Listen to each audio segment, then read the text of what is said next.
sertifikat terdaftar dan diawasi OJK loh. Sebagai manajer investasi, Trimegah menyediakan pilihan reksadana yang lengkap. Dari A sampai Z semua ada. Ini penting supaya hasil investasi optimal dan sesuai dengan kebutuhan kita. Berbagai produk reksadana Trimegah telah banyak meraih penghargaan dan akan terus memberikan pelayanan terbaik. Gimana? Tertarik untuk mulai investasi reksadana?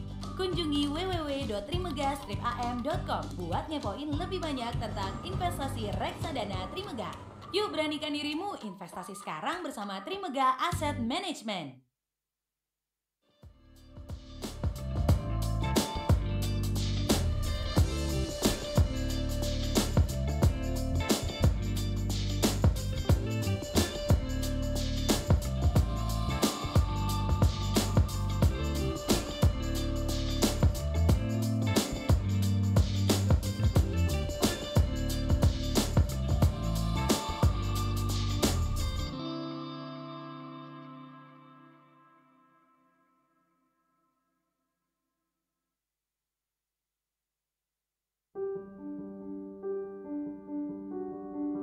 Menjalani hari di tengah pandemi. Hidup dalam keterbatasan yang tak menentu. Menahan diri untuk tidak saling bertemu. Keadaan memaksa kita untuk beradaptasi. Mencari cara agar semua bisa terkendali.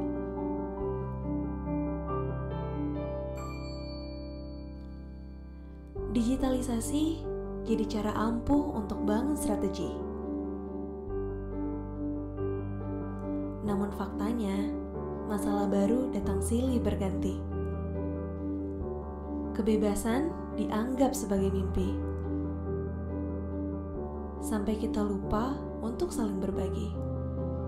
Kekayaan juga bukan hanya soal materi. Tapi bagaimana kita bisa menggali potensi diri? Hargai setiap yang dimiliki untuk bisa terbuka dan saling menghargai. Karena itu adalah arti kekayaan sejati. Saatnya tenangkan diri dan dengarkan isi hati, mencoba bangkit, dan terus beradaptasi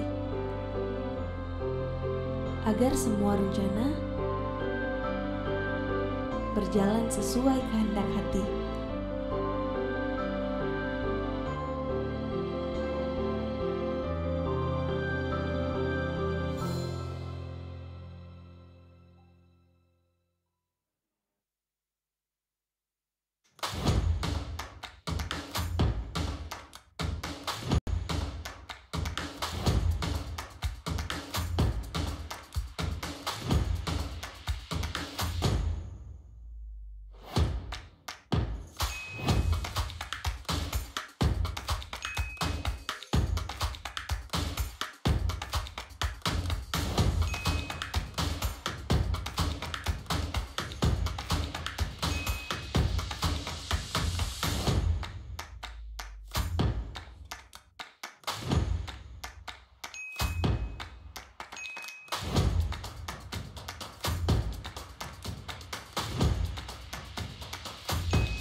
Iya,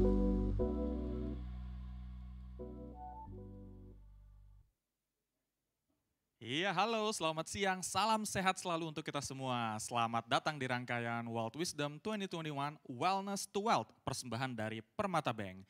Perkenalkan, saya Richard Liu yang akan menjadi moderator di sesi pertama di kelas Joy pada hari kedua ya, hari ini dari rangkaian World Wisdom 2021 Wellness to Wealth. Dan topik yang akan kita bahas pada sesi ini sangat menarik dan saya pikir sangat-sangat relate ya dengan apa yang kita alami saat ini di masa pandemi, yaitu cegah burnout saat work from home atau WFH, persembahan dari Permata KTA dan disponsori oleh Trimega Sekuritas Indonesia. Baik, para peserta, sejak pandemi COVID-19 memang ini memaksa sebagian besar penduduk dunia membatasi mobilitas dan juga tinggal di rumah ya, harus tinggal di rumah. Nah, termasuk bekerja. Dan pemerintah menerapkan atau sudah menerapkan work from home ini sejak April 2020 lalu. Tepatnya 1 bulan sejak Indonesia dinyatakan ada kasus begitu ya. Dan penerapan WFH ini awalnya disambut antusias nih oleh para pekerja. Namun seiring waktu banyak pekerja yang justru ini malah kewalahan atau merasa lelah bekerja. Karena memang mungkin para peserta juga mengalami begitu ya. Minimnya kemampuan untuk menciptakan batasan nih antara ruang kerja dan juga ruang pribadi karena harus semua dilakukan di rumah begitu ya. Ini menjadi salah satu penyebab terjadinya kelelahan bekerja dan sampai ini ujung-ujungnya atau belakangan kita kenal dengan istilah burnout begitu ya. Nah, burnout yang tidak segera ditangani dengan baik ini yang paling fatal dan saya juga cukup amazed begitu ya, dapat menyebabkan gagal jantung. Ini bisa menjadi perhatian kita semua untuk dapat mengelola justru nih burnout ini kita jangan anggap remeh begitu ya. Nah, buat peserta yang menyimak sekarang sambil bekerja, waduh ini boleh sekarang untuk ditunda dulu sejenak ya pekerjaannya dan simak baik-baik sesi kali ini karena ya sangat penting, kita tidak bisa anggap remeh yang namanya burnout ya. Karena akan banyak sekali informasi dan juga tips bagaimana cara kita cegah burnout saat work from home yang kita tahu memang sebagian besar sudah bukan hanya di kota-kota besar tapi mungkin di beberapa daerah sudah menerapkan work from home gitu ya. Jadi penting bagi kita untuk baik-baik mendengarkan sesi ini untuk mendapatkan insight-insight tentunya yang menarik. Dan sebagai apresiasi Permata Bank kepada para peserta semua gitu ya, kali ini Permata Bank memberikan kesempatan kepada kita semua untuk mendapatkan tanda partisipasi tentunya berupa sertifikat pada sesi talk show nantinya.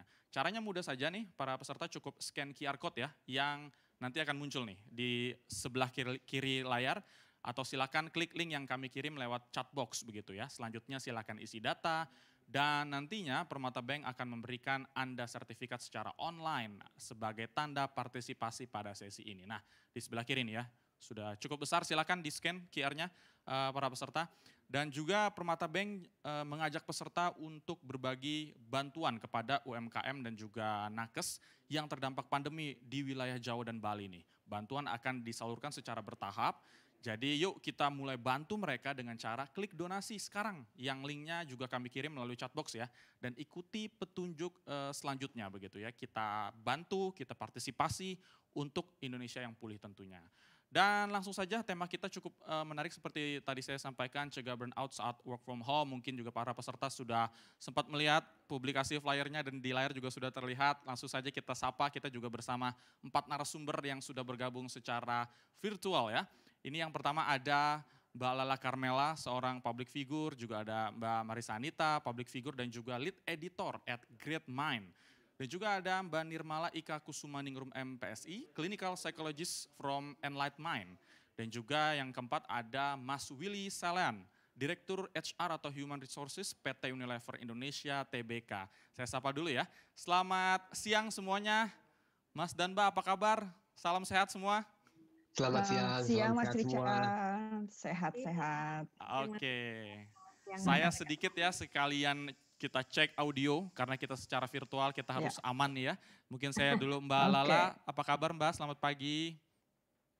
Hai, selamat pagi semuanya. Oke, mantap suaranya Mbak Lala. Mbak Marisa, boleh bisa mendengar dari tadi ya kami dan juga suara narasumber yang lain?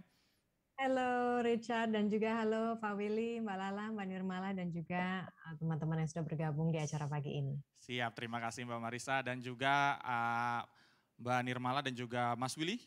Suara audio aman? Halo. Selamat pagi. Selamat Halo, pagi. Mestinya Mas aman. Richard. Apa kabar Sip. semuanya? Mantap, semuanya aman dan kita akan langsung ngobrol-ngobrol nih terkait atau soal bagaimana mencegah burnout saat work from home ya. Saya pikir ini semua mungkin ada pengalaman masing-masing begitu ya soal bagaimana selama ini aktivitas work from home-nya kalau yang memang WFH begitu ya. Dan sedikit aja ini sebagai gambaran memang kalau survei atau data riset dari BPS September 2020 artinya 6 bulan ya sejak Indonesia pandemi begitu ya. Ini menemukan 62% bahkan responden mengaku tempat kerjanya sudah work from home. Berarti lebih dari setengah responden pada waktu itu ya. Ini 6 bulan, berarti cukup cepat begitu pemerintah dan juga beberapa perusahaan begitu ya menerapkan work from home di pandemi ini yang saya pikir juga cukup bagus begitu ya, cukup membantu pemerintah. Dan juga di Jakarta sendiri data Dinas Ketenagakerjaan DKI Jakarta ini jumlah kantor yang menerapkan WFA per April 2020 artinya ini mundur lagi sebulan setelah pandemi saja ya sudah sebanyak 3.700 lebih perusahaan di Jakarta nih yang menerapkan WFH begitu ya karena memang untuk memutus mata rantai. Nah mungkin terkait dengan banyaknya sudah di Jakarta dan juga kota-kota lain di Indonesia yang menerapkan work from home, saya mungkin ke Mbak Lala dulu nih ya. Mbak Lala Carmela kita tahu kan Mbak Lala public figure, penyanyi selama ini ya tentu ada aktivitas juga yang terhambat. Tapi belum banyak yang tahu juga nih mungkin ya Mbak Lala ya. Kalau Mbak Lala mungkin beberapa bulan lalu kah kalau saya tidak salah atau nanti bisa dijelaskan memutuskan untuk bekerja di perusahaan startup begitu ya Mbak Lala ya. Betul ya Mbak, itu kira-kira bulan apa Mbak memutuskan untuk ya istilahnya banting setir begitu ya? Banting setir, iya itu istilah banting setir. Jadi aku udah bekerja di Raise Invest, itu nama perusahaannya, dia fintech, sudah 1 tahun 3 bulan. 1 tahun 3 bulan, artinya kalau pandemi kan sudah 1 tahun 6 bulan ya? Artinya memang sejak awal-awal pandemi sudah banting setir begitu ya Mbak ya? Iya, pas satu awal pandemi itu sama 2 bulan aku fokus bersama keluarga dulu, terus kita bareng-bareng nih kayak introspeksi gitu apa yang kita bisa lakukan di masa pandemi ini, making the best out of time supaya kita nggak kalah dengan keadaan yang sekarang lagi terjadi gitu. Jadi yang kita lihat adalah yang paling precious adalah time dan karena menurut aku waktu menjadi hal yang paling penting dan aku selalu penasaran dengan corporate world atau hal yang di luar comfort zone aku, akhirnya aku memilih untuk cobain corporate world ini. Oke, Mbak Lala kalau adaptasi berapa lama atau merasa agak struggling atau seperti apa kalau adaptasi? Dulunya kan penyanyi public figure yang apa namanya istilahnya ya kita tahu sendiri beda pasti, beda budaya bekerja begitu ya dengan teman-teman yang di corporate. Seperti apa Mbak kalau boleh cerita adaptasinya? Sulit nggak sih? Aku deg-degan banget sih memang itu, tapi deg-degannya tuh lebih campuran takut dan excited juga karena ini suatu bidang yang benar-benar asing banget buat aku, fintech gitu. Kayak aku bilang aku pada dasarnya juga orangnya gaptek gitu, tapi di sini aku benar-benar nyeburin diri aku ke satu bidang yang dimana aku tahu aku akan belajar sesuatu yang baru dan di saat seperti ini buat aku itu yang menjadi kayak hal yang bisa mewarnai hidup lagi dan alhamdulillah aku merasa bersyukur banget di PT Raise Invest ini semua orang juga acknowledge dan support diri aku di sana dan mereka juga mengerti bahwa ini pekerjaan pertama aku. Jadi aku juga banyak belajar dari mereka, mereka juga banyak ngajarin aku gitu. And environment-nya sangat supportive to one another gitu. Karena startup ya, jadi kayak everyone itu kayak go beyond their job desk to do what's best for the company. Jadi vibe-nya seperti itu. So aku merasa bersyukur dan beruntung bisa masuk ke perusahaan yang memang udah punya suasana kerja seperti itu. Ya Mbak Lala, ini satu lagi sebelum nanti saya mungkin akan coba tanya-tanya ke narasumber kita yang lain. Kan 1 bulan 3 bulan artinya memang sejak awal-awal pandemi banget sudah nyemplung nih atau banting setir begitu ya. Nah punya pengalaman work from home seperti apa Mbak Lala selama ini begitu karena begitu terjun atau banting setir ke dunia ya ke corporate begitu ya. Ini langsung pandemi atau sudah pandemi begitu ya? Pasti ada pengalaman work from home yang bisa di-share kepada kita.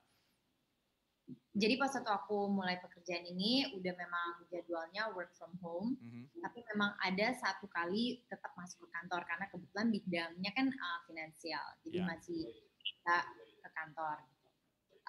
Nah suasana work from home juga akhirnya aku mungkin masih, karena aku belum pernah ngerasain yang work di kantor, jadi pas waktu aku work from home aku lebih fokus ke task aku hari itu. Aku sebenarnya mengalami sedikit lebih kayak kesusahan ya, karena kayak udah bidangnya aku asing, terus kayak harus jarang ketemu orang-orangnya. Tapi untungnya masih ada jadwal work from office dan di kantornya juga protokolnya ketat banget, sehingga ada interaksi dengan teman-teman kantor gitu ya. Ada suasana kantor dan itu yang membuat aku kayak ya semangat sih. Dan ya itu sebenarnya dibutuhkan juga ya Mbak Lala, apalagi baru merasakan experience bekerja di sebuah corporate langsung work from home, pasti kan wah gimana gitu ya. Oke. Iya, bawanya bisa bawa santai aja gitu. Oke. Mbak Lala kalau boleh tahu ini kan pasti kan suka traveling, tapi kan juga WFH pasti ada batasan begitu ya, jadi terbatas begitu ya, kita nggak bisa sebebas dulu untuk traveling. Nah tapi kalau untuk nyanyi secara profesional masih dijalankan atau gimana Mbak Lala? Masih. Aku baru ngerilis single actually. Aku baru ngerilis single, udah available di semua digital platform. Dan kita masih menjalankan promo. Jadi when it comes to music ya udah tetap berjalan aja, tetap berkarya aja. Oke, meskipun mungkin sekarang nggak tahu nih, saya sembari tanya juga ya ke Mbak Lala. Sekarang sudah bolehkah kalau untuk musisi, penyanyi sekarang sudah boleh gelar-gelar pertunjukan konser segala macam di masa sekarang masih? Nah kalau itu kayaknya mungkin memang ada beberapa acara, tapi aku percaya dan aku lihat kayak acaranya benar-benar mengikuti protokol. Jadi kayak baru-baru itu aku juga nyanyi di acara TV, tapi benar-benar disiplin protokol kesehatannya. Di dalam studionya juga nggak banyak orang. Tapi untuk event yang outdoor, yang festival gitu, belum sih. Kayaknya di sini juga belum. Ya, oke Mbak Lala. Terima kasih Mbak Lala, nanti kita ngobrol lagi. Tadi kita dapat share dari Mbak Lala ya. Pertama kalinya begitu kerja di sebuah perusahaan langsung work from home. Ya bingung ya ada bingung juga pasti ya Mbak ya, apalagi awal-awal mungkin tidak sering ketemu dengan teman-teman kantor, suasana berinteraksi di kantor, tapi lumayan ada 1-2 hari kantornya Mbak Lala menerapkan ke kantor juga, jadi membantu begitu ya Mbak Lala ya. Oke, itu tadi cerita dari Mbak Lala. Coba saya mau menyapa Mbak Marisa sekarang. Halo Mbak Marisa. Hai Richard, apa kabar? Hai Mbak, baik Mbak, dan ini kalau dari Mbak Lala tadi pengalamannya ya kita dengar seperti itu. Nah kalau Mbak Marisa 1,5 tahun ya, ini ya September kita 1,5 tahun begitu pandemi ya. Punya pengalaman work from home seperti apa begitu Mbak Marisa, atau mungkin dalam kegiatannya yang kita tahu banyak banget nih Mbak Marisa kan kegiatannya. Ini berat banget ya. Jujur Richard, aku enjoy sekali ya work from home 1,5 tahun ini. Mengapa? Mungkin itu berakar dari memang kepribadianku yang sebetulnya introvert. Aku tahu pasti banyak orang tidak percaya, tapi sebetulnya aku memang lebih introvert, tapi functioning gitu ya. Mbak Nirmala juga pasti paham mengenai konsep-konsep ini. Jadi ya untuk menjalankan kegiatan saya, memang saya menulis biasanya dari rumah, membuat video untuk Great Mind, untuk Onward Assessment juga dari rumah. Itu tidak terganggu. Kalau misalnya dari sisi film tentunya terganggu karena ada pembatasan-pembatasan kegiatan. Tentunya kita mendukung seluruh program pemerintah untuk memastikan bahwa masyarakat Indonesia aman dan sehat. Itu pasti terganggu ya, mirip seperti Lala tadi yang biasanya melakukan konser, ada gig di sana-sini. Kemudian saya juga siaran untuk C2Day. Jadi C2Day ini adalah channel berita bahasa Inggris terbaru milik Indonesia. Itu tuh sempat aku sampai siaran dari rumah loh Richard. Waktu pembatasan yang kira-kira 1,5 bulan lalu ya, waktu Indonesia. Mbak Marisa, sorry aku potong. Kalau siaran radio dari rumah mungkin kebayang, tapi kalau siaran televisi dari rumah by aplikasi begitu, Mbak Marisa? Iya, jadi kita pakai teknologi namanya vMix ya. Jadi sekarang kalau misalnya kalau dalam profesi seperti saya, banyak sekali teman-teman yang berprofesi seperti saya kita tuh jadi harus punya alat-alat yang mendukung. Oke, internet connection harus bagus, punya komputer tentunya, kemudian sekarang pakai ring light dan sebagainya gitu ya. Jadi kita tuh jadi orang yang serba bisa gitu, teknis harus bisa, presenting juga harus bisa. Jadi harus bisa multi talenta begitu ya untuk bekerja di masa pandemi atau WFH ini. Gitu sih Richard. Oke, berarti kalau Mbak Marissa merasa WFH yang selama ini masih dijalankan atau diterapkan beberapa perusahaan, untuk Mbak Marissa nih dalam kegiatannya efektif Mbak? Tidak terganggu ya, efektif ya? Efektif. Mungkin juga karena ini berdasarkan pengalamanku pribadi ya Richard ya, mungkin setiap orang berbeda-beda menghadapi WFH ini. Kalau aku emang mindsetnya udah oke, ini adalah situasi baru untuk semua orang di Indonesia, di dunia. Gimana kita make it work gitu.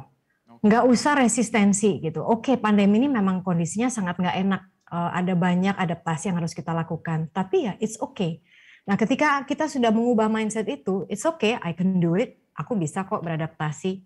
WFH mungkin dulunya kerja di kantor, sekarang harus ada beberapa adjustment yang harus dilakukan. As long as your mindset is okay with that, you'll be okay with that.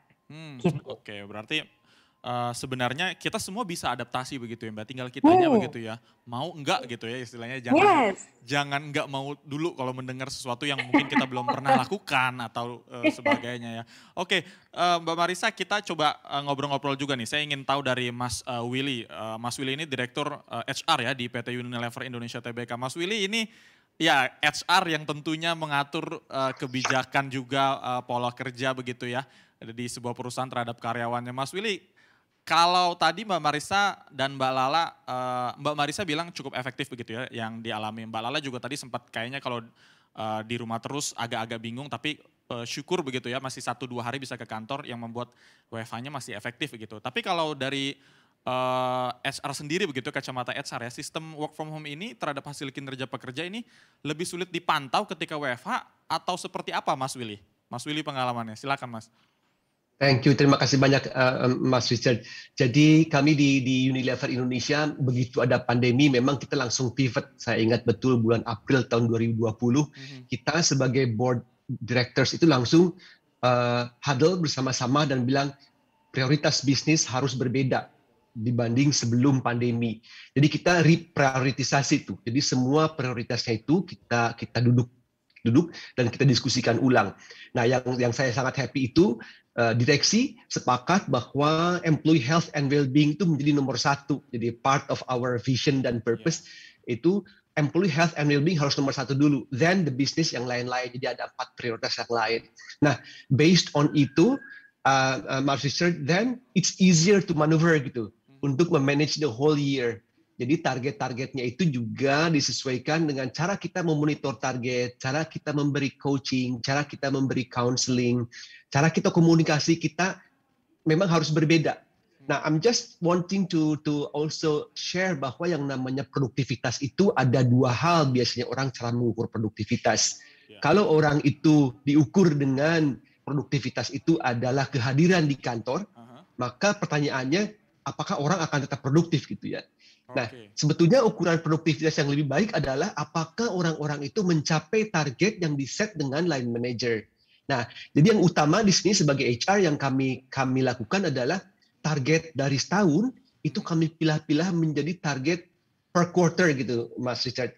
Jadi per quarter sehingga shorter dan allow flexibility antara satu quarter ke quarter yang lain sehingga komunikasi fleksibilitas terjalin dan disitulah measures dilakukan. Jadi ada pivoting, ada ukuran-ukuran kinerja yang berbeda. Jadi pada prinsipnya orang tidak harus pergi ke kantor untuk achieve the target. Begitu kan ya Mas Richard ya. Pun demikian, to the first question, apakah orang produktif itu katakanlah datang ke kantor itu disebut produktif?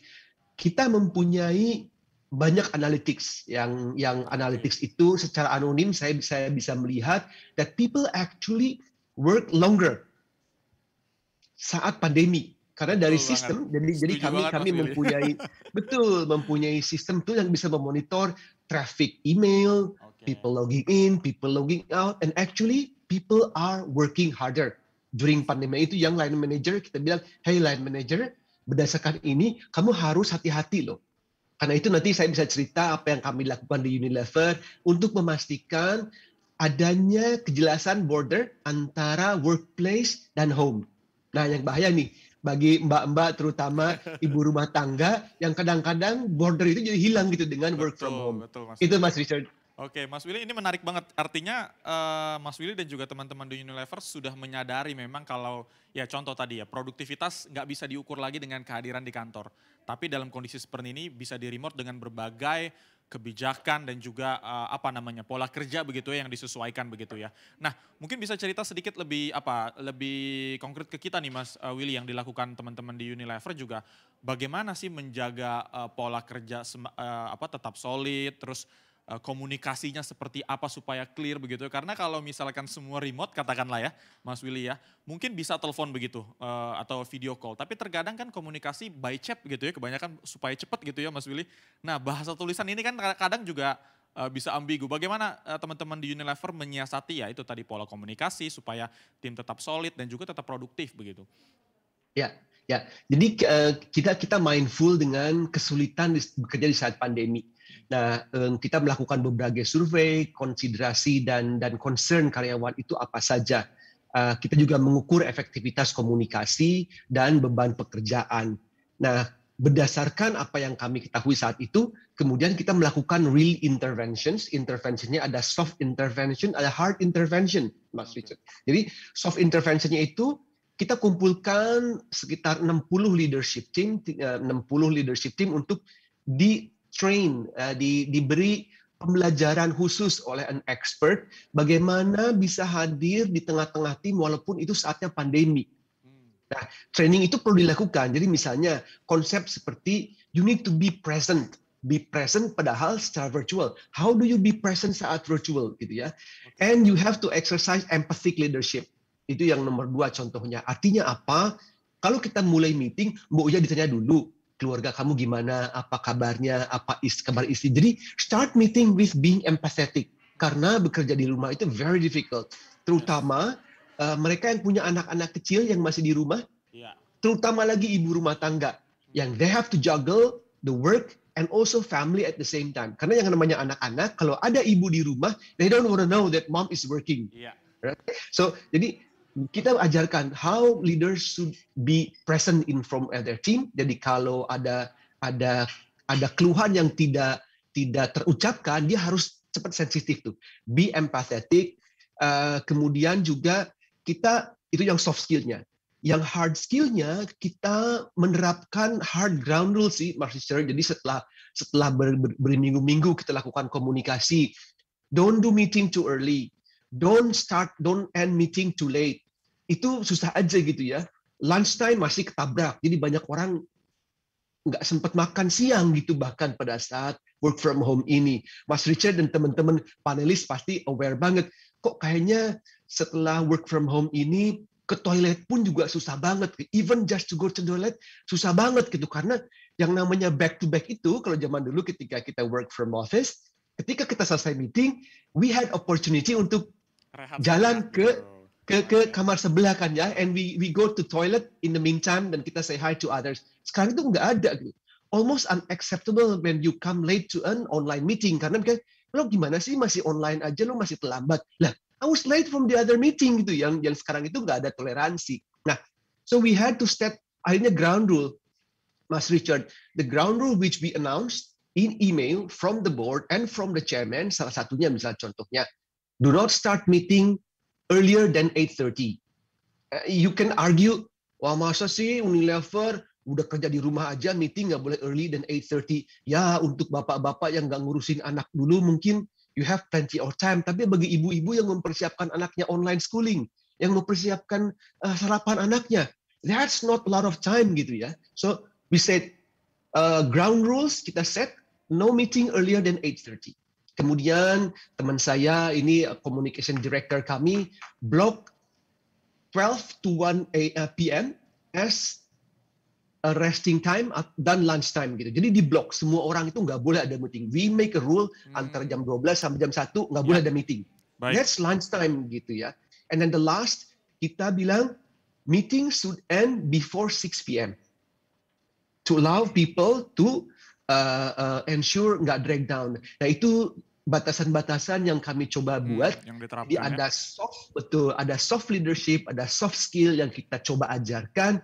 Tapi karena soft skill itu kurang bisa efektif, then we put hard boundaries gitu di beberapa prakteknya. Itu contohnya beberapa contoh kami, Mas Richard. Wah, luar biasa nih Mas Willy dan teman-teman Unilever. Artinya diperlukan sensitivitas ya, Mas Willy ya, terhadap setiap teman-teman karyawan, bukan hanya melulu soal pekerjaan ketika kita remote bekerja atau work from home ya. Tapi tadi luar biasa banget, di awal ditanya dulu mungkin. Saya bisa membayangkan ketika meeting pagi, masing-masing ditanya gimana gitu ya. Keluarga pagi ini semua kondusif, anak sudah sekolah online gitu, itu enak banget gitu Mas Willy ya. Jadi kita benar merasa diperhatikan dan setelah itu saya yakin bisa langsung fokus, langsung tune in gitu ya ke pembahasan pekerjaan begitu ya. Luar biasa dan tadi juga ya karena adanya sensitivitas ya tadi ya untuk jam bekerja yang memang sekarang banyak banget. Semua ditabrak-tabrakin, overtime, bahkan mulai lebih awal ya. Baru bangun belum sempat ngapa-ngapain udah nyalain Zoom gitu ya Mas Willy. Ini yang teman-teman Unilever lakukan batasan ya tetap menjaga ya. Adanya ruang pribadi dan ruang kerja batasannya tetap dijaga begitu ya. Dan ini yang menjadi terkadang sulit bagi banyak orang begitu, Mas Willy dan juga Mbak Marissa, Mbak Lala dan juga Mbak Nirmala, bagaimana menjaga batasan antara ruang kerja dan ruang publik ini sehingga kadang-kadang kecapean sendiri jadi stres gitu ya. Jadi marah-marahnya mungkin di rumah begitu ya. Yang tadinya di rumah nggak ada apa-apa jadi marah-marah. Nah soal stres ini pasti semua orang ngalamin begitu ya di masa-masa work from home. Mbak Lala dan juga Mbak Marissa, mungkin saya ke Mbak Lala dulu. Sejauh ini bagaimana mengelola waktu, mengelola emosi gitu ya. Dan mengelola stresnya sendiri gitu. Gimana Mbak Lala? Karena ini pekerjaan pertama aku, jadi memang suka ada challenges yang aku hadapin. Tapi sejauh ini karena aku ngeliat ini oke, ini pertama kali gue mengalami ini, jadi ini semuanya pembelajaran baru buat aku. For me juga selain mempelajari pace orang bekerja gitu di sekitar aku, yang aku juga sampai sekarang kayak aku kadang-kadang juga masih akhirnya menjadi motivasi kayak oke aku harus bisa juga dinamik seperti ini nih, karena namanya aku juga masih adaptasi kan. So far buat aku tantangannya masih memberi dampak yang positif. Tapi memang ada saat-saat aku merasa clueless. Nah justru aku merasa clueless itu pas waktu lagi work from home. Karena pas aku lagi work from home ada beberapa hal yang kayak pingin aku jelasin tapi kurang mengerti caranya gimana, atau karena pekerjaan aku tuh benar-benar app based banget kan, jadi we always have updates on our apps. Terus kadang-kadang aku juga kurang ngerti gimana menjalaninya. Di situ aku kayak butuh assistant dari orang lain yang lebih paham. Nah tapi karena lagi WFH jadi clueless gitu. Jadi memang kuncinya memang komunikasi, dikomunikasikan aja. Dikomunikasikannya pun aku juga nggak bisa sembarangan kayak ngobrol gitu aja kan, kayak dalam berkomunikasi di secara corporate kan juga ada caranya juga.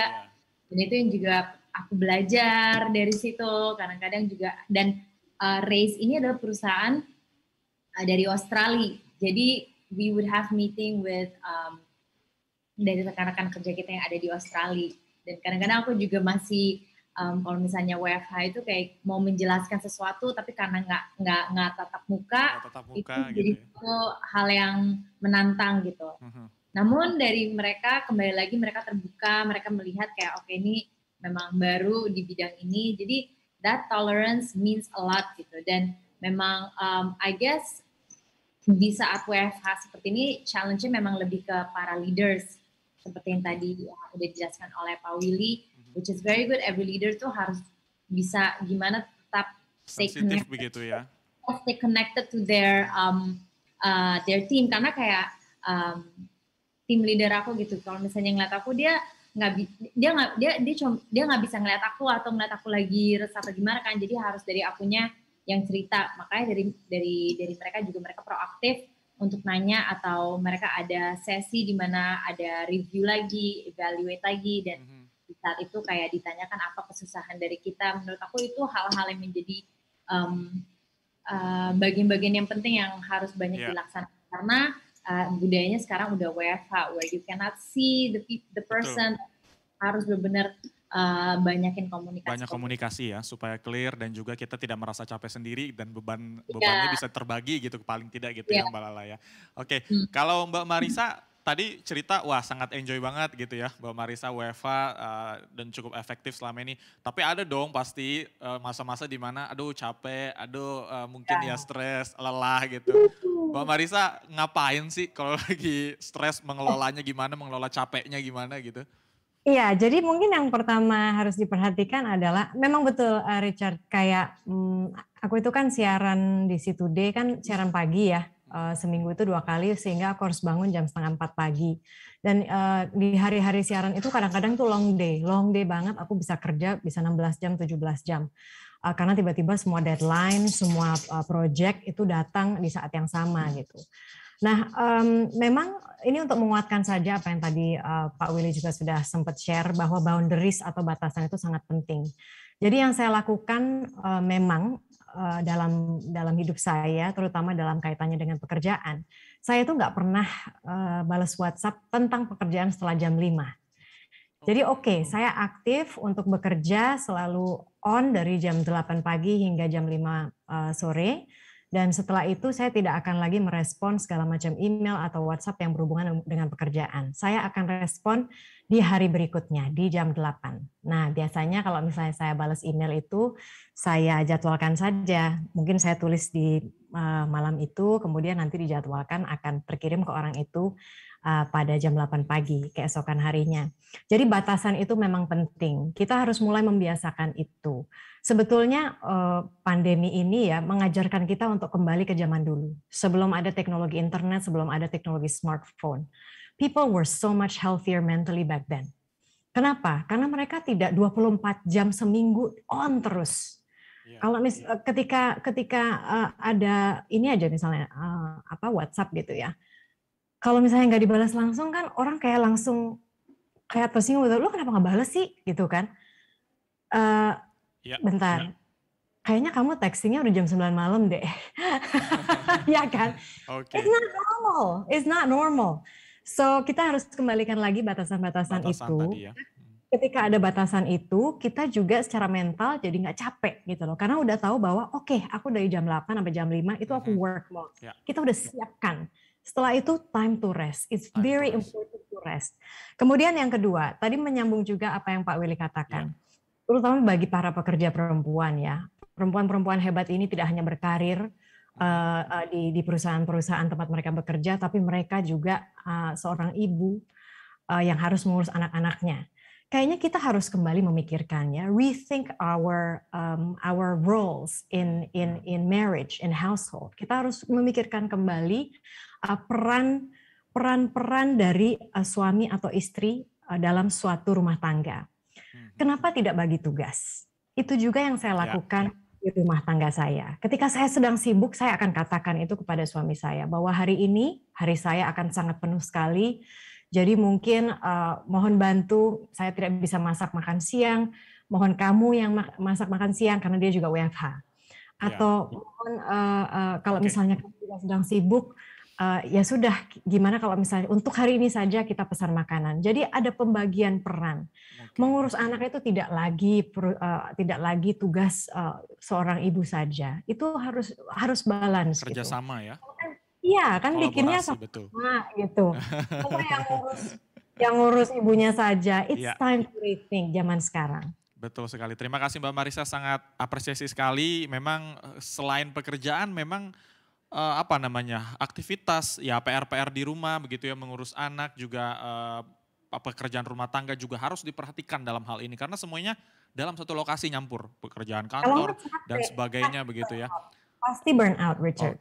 Berarti memang harus ada batasan, mulai bisa mengatur jadwal-jadwal gitu ya, katakanlah konkretnya, dan juga komunikasi untuk berkolaborasi juga dengan ya suami di rumah atau mungkin ada anggota keluarga lain yang bisa juga diajak kolaborasi begitu ya, supaya semua berjalan dengan lancar. Terima kasih Mbak Marisa. Nah ini kalau bicara soal dari tadi kita work from home terus efeknya stres gitu ya dan sampai burnout gitu ya. Nah ini ada Mbak Nirmala juga nih di sini ya, clinical psychologist from Enlightened Mind. Mbak Nirmala, tadi kita udah dengar cerita dari Mbak Lala, Mbak Marisa, juga ada tadi kita dengar cerita bagaimana Mas Willy dan teman-teman Unilever menerapkan kebijakan soal work from home.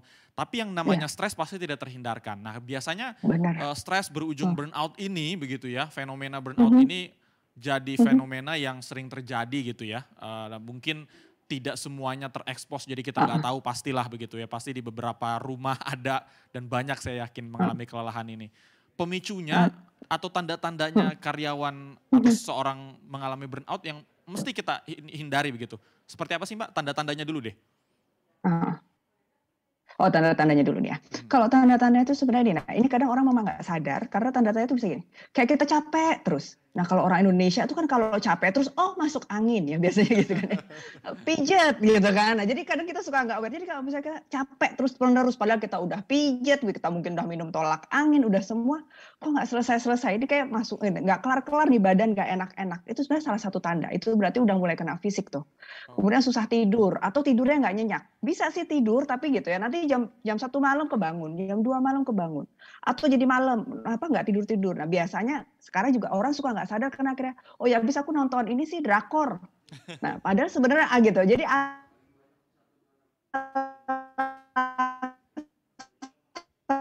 ya.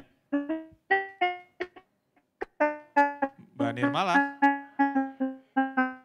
Ya Mbak Nirmala, mohon maaf nih saya potong. Koneksinya tertangkap di kami sedang tidak stabil. Mbak Nirmala?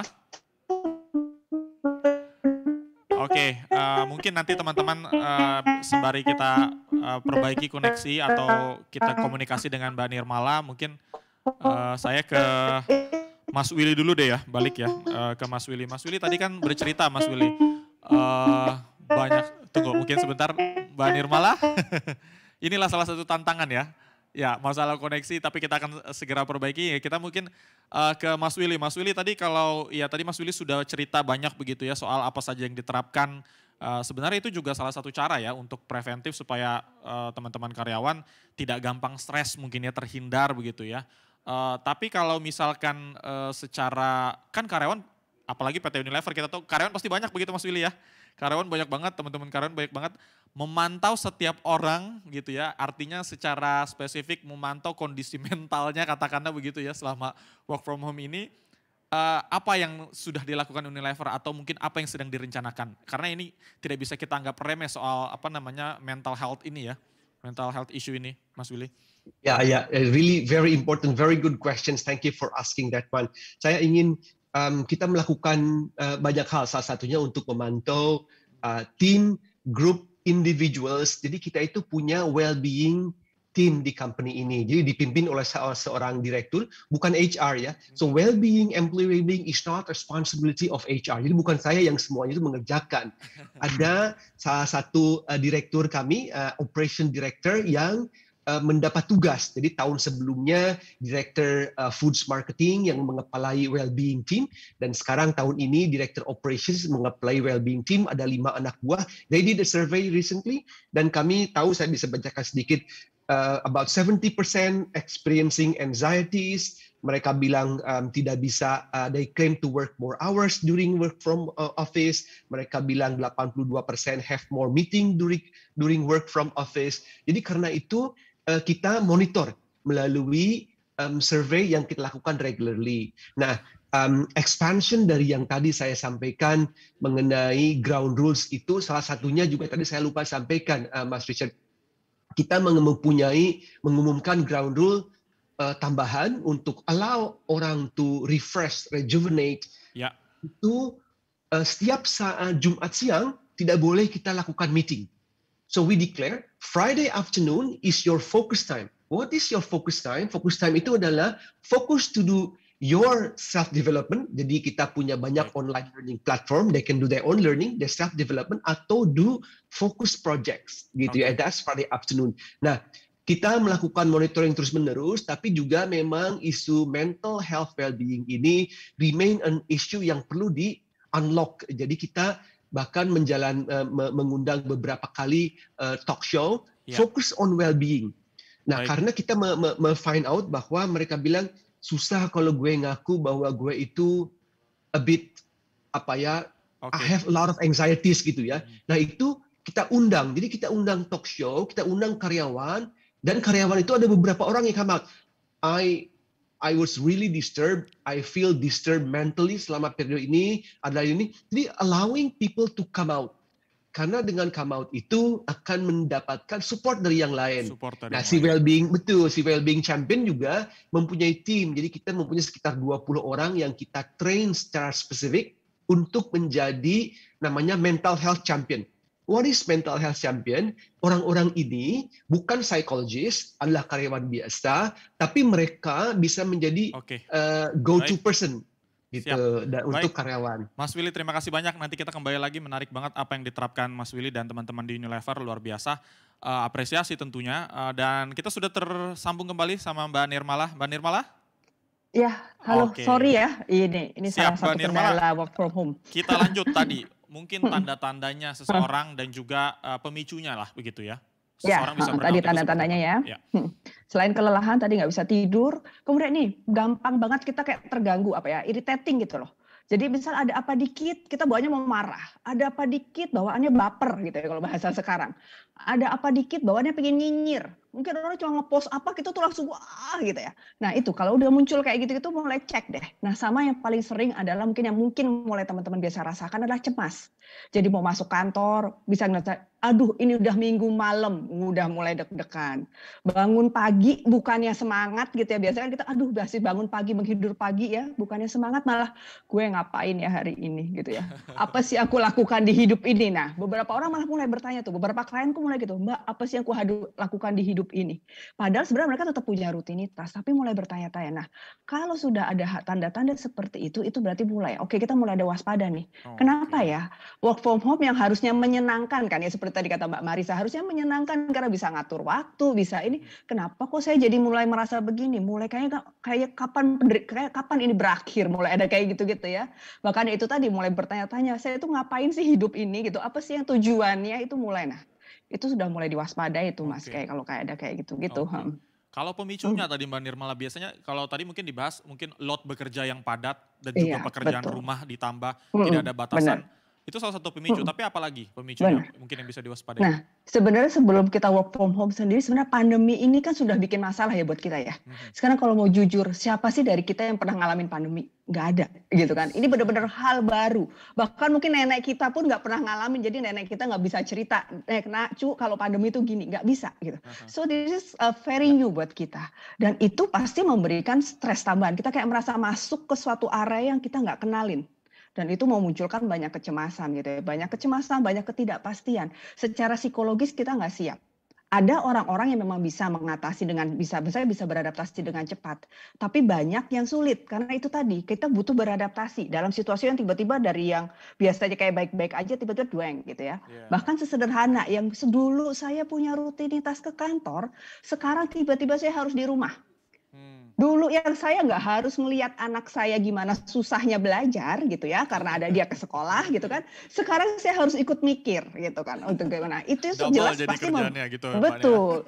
Nah sekarang saya harus ikut ngajarin, betul. Jadi itu menambah. Kemudian work from home lagi. Nah secara psikologis sebenarnya work from home memang menyenangkan. Dalam arti orang merasa dapat benefit dengan work from home. Oke, saya potong sedikit Mbak Nirmala. Jadi artinya sebenarnya kebijakan WFH ini kalau secara psikologis begitu ini membantu atau menyenangkan begitu harusnya untuk seseorang begitu. Harusnya, betul. Harusnya ini menyenangkan, betul. Secara ini karena kalau kita dengar-dengar deh di negara-negara lain ya yang lebih nih, waktu kerja mereka sebenarnya lebih singkat daripada kita yang di Indonesia kan atau kita di Asia. Sebenarnya menyenangkan. Cuman masalahnya gini, karena kita terbiasa bekerja di luar, bekerja di kantor gitu ya. Ketika kita kerja di rumah kita merasa kayak dapat benefit kan. Oh, waktunya lebih fleksibel nih gitu. Nah, karena merasa dapat benefit, kita jadi merasa juga harus membalas benefit itu gitu. Dengan kerja jadi lebih panjang. Kalau let's say lah misalnya ya, kalau selama ini harus perjalanan baru bisa mulai meeting jam 9. Sekarang kita biasanya tetap bangun pagi jam 6, jam 7 kita udah siap. Oh, bisa nih aku meeting sekarang. Misalnya gitu. Jadi aku bisa kerja sekarang karena nggak ada waktu yang harus ditempuh. Yang cuma kadang misalnya yang dilupakan adalah kita kan tetap kerja sama orang lain, nggak kerja sendiri gitu kan ya.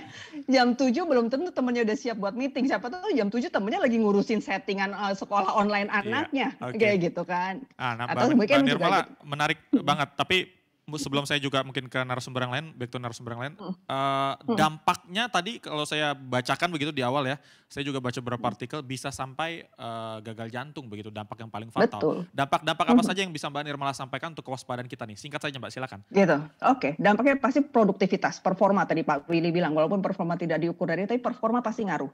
Gimana dia mau kerja kalau dia setiap hari udah deg-degan, gitu kan ya? Gimana mau gitu. Terus kemudian ya pasti ke fisik iya. Fisik itu terjadi ketika secara psikologis kita abaikan, terus dia akan nyerang ke fisik, gitu. Dan biasanya kalau udah fisik kita baru aware, gitu, baru ada sesuatu, gitu kan. Nah, baru akhirnya persoalan-persoalan psikologis, kecemasan, depresi itu sebenarnya soal butut-bututnya akan nyerang kita sih ke fisik. Nah, makanya tadi bisa ke jantung, bahkan even bisa ke cancer. Yang paling umum sekarang adalah aku dengar adalah MAH dan GERD jadi penyakit paling sering muncul di masa sekarang, gitu. Karena kayak juga gitu. mungkin makannya telat begitu ya. Makan telat dan jadi tadi kecemasan akan meningkatkan asam lambung sebenarnya. Itu pasti. Plus sama yang pasti konflik dengan rekan kerja menjadi lebih tinggi ya, kayak tadi saya bilang dia jam 7 udah siap, temennya belum siap jadi bete-betean, atau balik temennya malam bisa dianya nggak bisa jadi bete-betean. Konflik antar keluarga, termasuk konflik di rumah tangga meningkat tuh Mas selama pandemi ini. Ini juga menjadi pemicu, jadi memang perlu banget diwaspadai. Dampaknya bisa kemana-mana. Baik, nanti saya akan coba kembali ke Mbak Nirmala untuk memberikan kita modal untuk menjalani WFH ke depan begitu. Tapi nanti di sesi akhir mungkin Mbak Nirmala. Thank you banget Mbak Nirmala untuk analisisnya, insight-nya. Nah mungkin saya karena kita waktu juga terbatas, saya sekarang ke Mbak Lala, Mbak Marisa dan juga Mas Willy untuk menutup juga. Mungkin kalau ke Mbak Lala, Mbak Marisa saya ingin lebih minta tips untuk teman-teman peserta.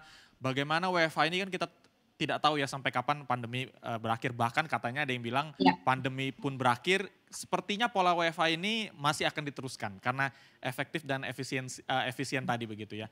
Mbak Lala, Mbak Marisa minta tipsnya dong bagaimana bisa tetap produktif dan juga mengelola stres dan kelelahan atau burnout-nya sendiri selama WFH untuk teman-teman peserta. Dari Mbak Lala dulu mungkin.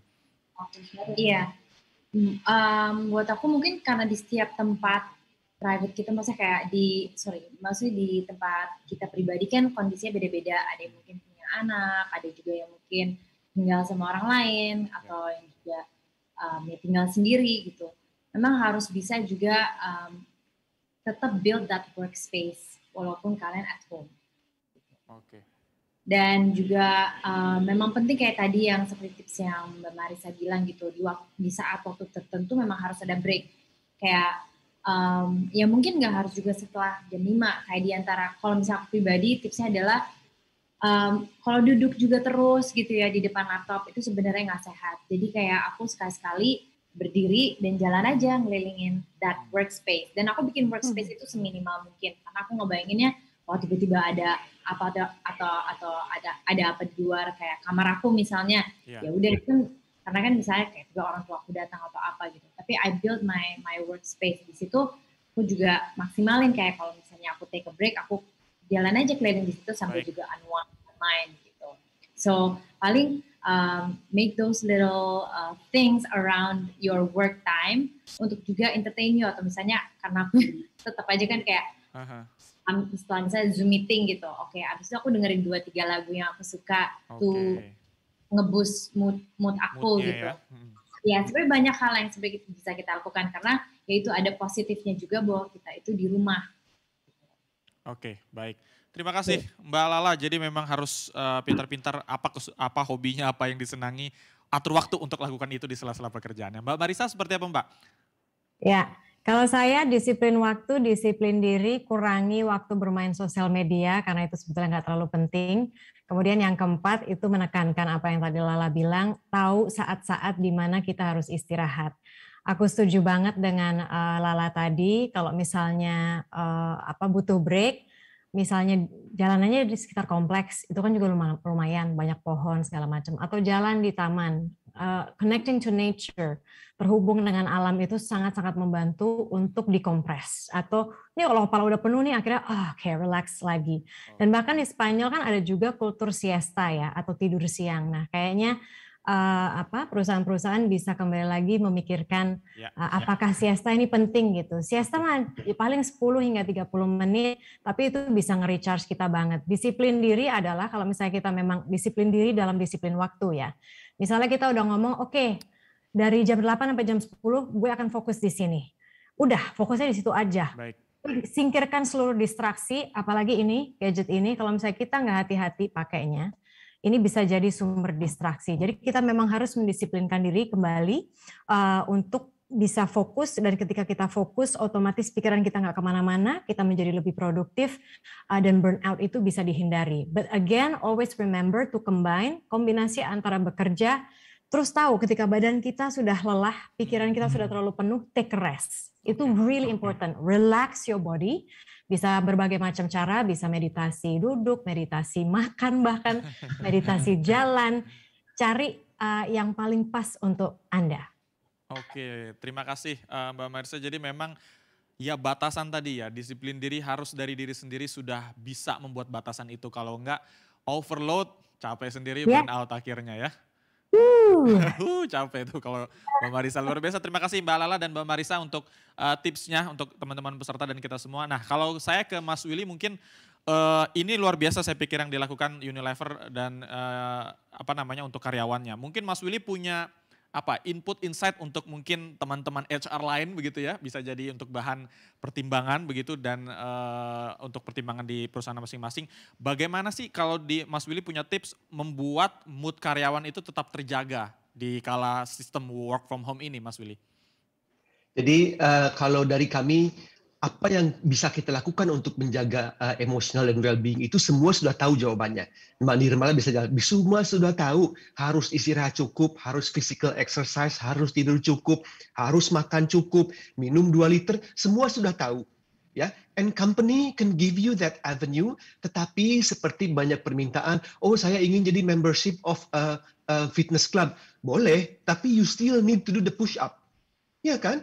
Jadi kita sudah memberi semua jawabannya, you just need to do it. Nah, karena itu kami itu in beberapa hal rather prescriptive gitu, Mas Risa. Jadi misalnya, we teach them, in order for employee to thrive, you have to do 4 things. Concern of maintain your physical well-being, and then maintain your emotional well-being, maintain your purposeful well-being, including purpose itu, tujuan itu. Saya senang Mbak Nirmala tadi menyinggung, gue ngapain sih ke kantor hari Senin itu. Jadi we go back to a bit prescriptive, hampir memberitahu, you need to do this, karena common sense, not necessarily common practice. Dan saya senang Mbak Nirmala tadi kembali kepada mindset, tujuan. Jadi kalau kami di Unilever itu punya company vision ya, company vision kita itu bilangnya, that company with purpose itu last, brand with purpose grow. Nah yang terakhir, people with purpose thrive. Jadi kami kembalikan Mas Richard, that employee harus kembali diingatkan ngapain sih tujuan kamu itu, hidup kamu sebagai leaders itu ngapain, dan kita coba facilitate in the workplace walaupun di rumah, yuk sama-sama we'll work to support that you meet your purpose. Sehingga mudah-mudahan ketika hari Minggu malam mereka tuh, aduh gua malas besok. Enggak, kita inginnya, wow, next week I want to work with the company in order for me to help deliver the business to the company, but I'm also achieving my purpose. I'm very happy bahwa kalau kita semua yang bekerja di perusahaan pasti mempunyai value yang caring for employees. Nah, caring for employees itu agar dikedepankan lagi deh, dengan disambungkan kembali dengan visi dari perusahaan. Itu Mas Richard. Oke, terima kasih Mas Willy, luar biasa. Saya pikir bisa atau harus tuh jadi acuan untuk teman-teman HR yang lain mungkin yang masih juga menggodok begitu ya aturan kebijakan work from home yang tepat begitu untuk masing-masing perusahaan. Terima kasih Mas Willy, dan mungkin ini yang terakhir saya ke Mbak Nirmala nih, sebagai seorang psikologis, Mbak Nirmala, apa yang bisa seorang karyawan atau perusahaan lakukan supaya ya ujung-ujungnya kita semua mau terhindar dari yang namanya burnout. Ini apalagi dampak-dampak yang tadi Mbak Nirmala sebutkan. Ya, ini yang penting adalah sebenarnya kadang juga orang-orang suka lupa. Kenali dan akui bahwa kita memang burnout. And then kemudian kita jangan takut untuk cari bantuan. Burnout itu bukan tanda-tanda kelemahan ya gitu. Burnout itu sebenarnya memang bagian dari kondisi kita aja dan itu bisa diatasi asal kita mau mengatasi gitu. Ketika kita mengabaikan terus ya akan makin parah. Masalahnya yang sering terjadi orang tuh yang ketika burnout biasanya nggak sadar. Bedanya yang burnout dengan gangguan, kondisi-kondisi psikologis yang lain adalah gitu. Makin seseorang burnout itu makin nggak sadar gitu biasanya. Orang sekitarnya yang makin ampun-ampun sama dia. Gitu. Nah, that's why. Nah, gitu kalau misalnya kayak tadi bagus tuh kayak Pak Willy gitu, company bisa mengambil peran, gitu. Karena burnout ini kan memang tidak hanya faktor dari kita ya, gitu. Kalau mungkin depresi kita bisa bilang itu hanya dari kita lebih pembesar ya. Tapi kalau burnout itu kita dan lingkungan kita, termasuk tempat kerja. Jadi kalau misalnya company akan bagus tuh, company bisa kayak Unilever seperti Pak Willy gitu. Ada tim yang mengurusi kesehatan mental gitu ya, yang cukup waspada. Jadi ketika ada orang staff-staff yang seperti ini, mereka yang akan lebih reach out mereka untuk menawarkan bantuan kayak gitu.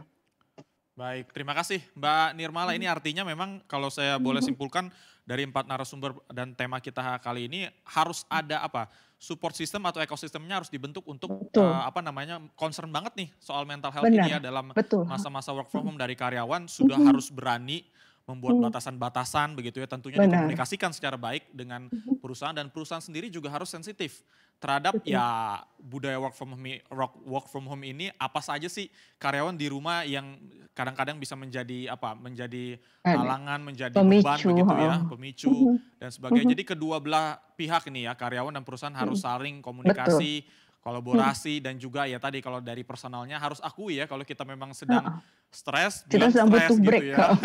Harus break berarti gitu ya, jangan dipaksakan terus gitu ya.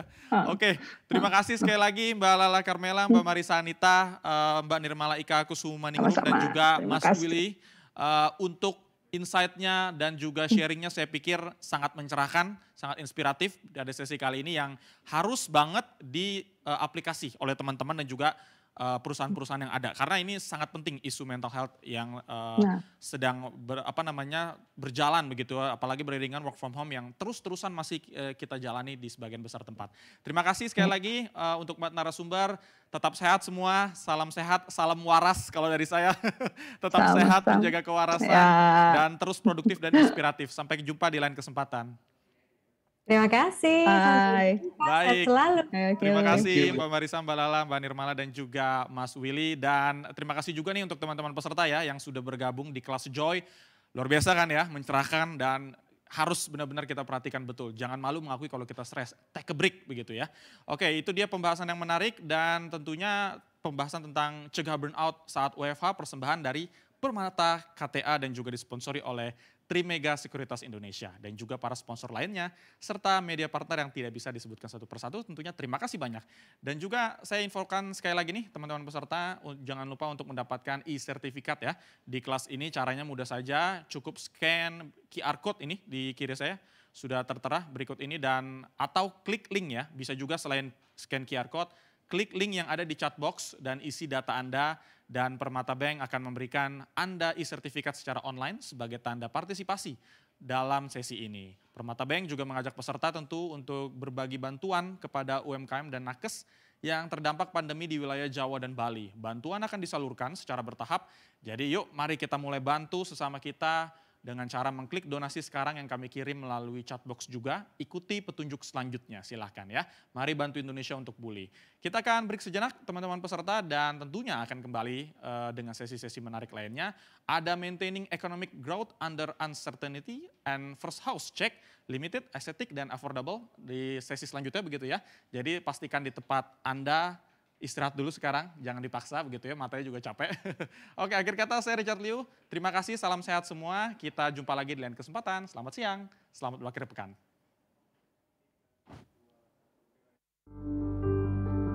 Namun faktanya, masalah baru datang silih berganti. Kebebasan dianggap sebagai mimpi.